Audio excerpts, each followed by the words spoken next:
সাল্লাল্লাহু আলাইহি ওয়াসাল্লাম বলেন, হে আমার যুবকেরা, হে আমার যুবক সকল, ইয়া মা'শারাশ শাবাবি মান ইসতাতা'a মিনকুমুল বা'আতা ফালিয়াতাযাওয়াজ। আল্লাহু আকবার বলেন। আল্লাহর রাসূল সাল্লাল্লাহু আলাইহি ওয়াসাল্লাম বলেন, তোমরা যারা বিবাহ করতে সক্ষম, বিবাহের দায়িত্ব পালন করতে সক্ষম, ফালিয়াতাযাওয়াজ, তারা যেন বিবাহ করে নেয়।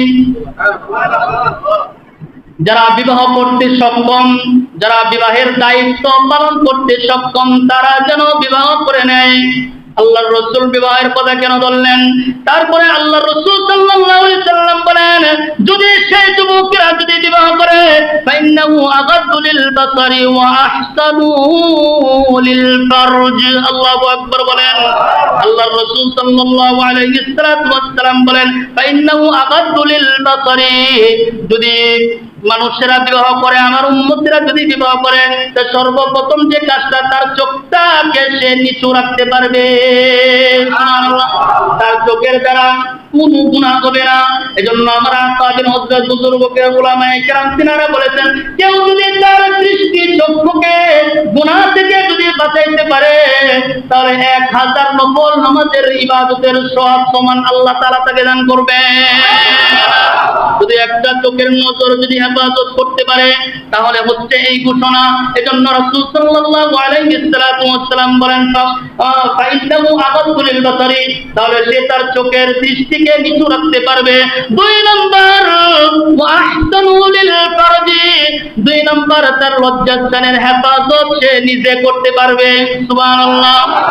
আজকে মানুষের লজ্জা না থাকার কারণে মানুষ যে মন চায় তাই করতে পারে, ঠিক না বেটি? আজকে মানুষের লজ্জা নাই, লজ্জা না থাকার কারণে মানুষের এখন যার লজ্জা নাই, তার ঈমান দুর্বল। কথা বলেন, ঠিক না বেটি? এজন্যই বলছেন যে যদি তুমি বিবাহ করো, 1 নম্বর তুমি তোমার চক্ষুকে হেফাজত করতে পারবা। 2 নম্বর যদি তুমি বিবাহ করো, তাহলে তুমি তোমার নিজের লজ্জাস্থানের হেফাজত করতে পারবা। সুবহানাল্লাহ। আল্লাহর রাসূল সাল্লাল্লাহু আলাইহি ওয়াসাল্লাম বলেন, কেউ যদি তার লজ্জাস্থানের যদি হেফাজত করতে পারে, এটার সিদ্ধান্ত যদি আমি রাসূলকে যদি সে দিতে পারে, গ্যারান্টি যদি দিতে পারে, আমি রাসূল তাকে জান্নাতের গ্যারান্টি দিয়ে দিলাম। তারপরে আল্লাহ রাসূল সাল্লাল্লাহু আলাইহি ওয়াসাল্লাম বলেন, ওমান লাম ইস্তাতি' ফালাইহি।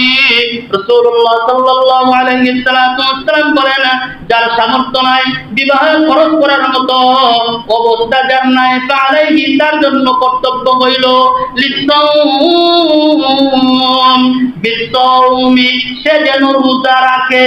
সুবহানাল্লাহ।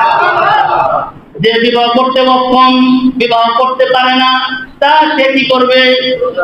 সে রোজা রাখবে, সে যেন রোজা রাখে। ফাইন্না লাহু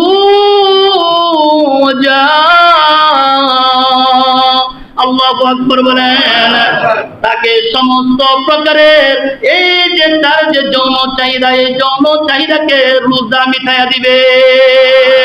আর জোরে বলেন সুবহানাল্লাহ। আল্লাহ পাক বলেন, ওয়ালাকাদ আরসালনা রাসূলান মিন ক্বাবলিকা, আপনার পূর্বে আমি রাসূল প্রেরণ করেছি, তাদেরকেও সন্তান দিয়েছি, তাদেরকেও আমি বিবাহ দিয়েছি। আমাদের একজন বুজুর্গ, কিতাবের পাতায় স্পষ্ট বর্ণনা আসছে, বুজুর্গ তিনি বিবাহ করেন না, বিবাহের কথা বললে তিনি এড়িয়ে যান, কয়ে আমি বিবাহ করব না। এইভাবে দিন যায়, রাত যায়। একদিন হঠাৎ কইরা তিনি ঘুমায় গেলেন, স্বপ্নের মধ্যে দেখেন কিয়ামত কায়েম হয়ে গেছে। কিয়ামতের ময়দানে এমন ভয়ানক এক জায়গা, কিয়ামতের ময়দান, সেই ময়দানের ভিতরে মানুষগুলো দাঁড়িয়ে আছে, পানির পিপাসায় কাতর হয়ে গেছে, বুকগুলো মানুষের পানির পিপাসায় ফেটে যাইতেছে। ফেটে যাওয়ার কারণে মানুষ পানি পানি করতেছে। ওই বুজুর্গ বলেন, আমি স্বপ্ন দেখলাম ওই মানুষদের সাথেও আমি দাঁড়িয়ে আছি। আল্লাহু আকবার বলেন। বুজুর্গ বলেন, আমি ওই মানুষের সাথে দাঁড়িয়ে আছি। ওই মানুষ যারা পানির পিপাসায় কাতর, আমি নিজেও পানির পিপাসায় কাতর হয়ে গেলাম।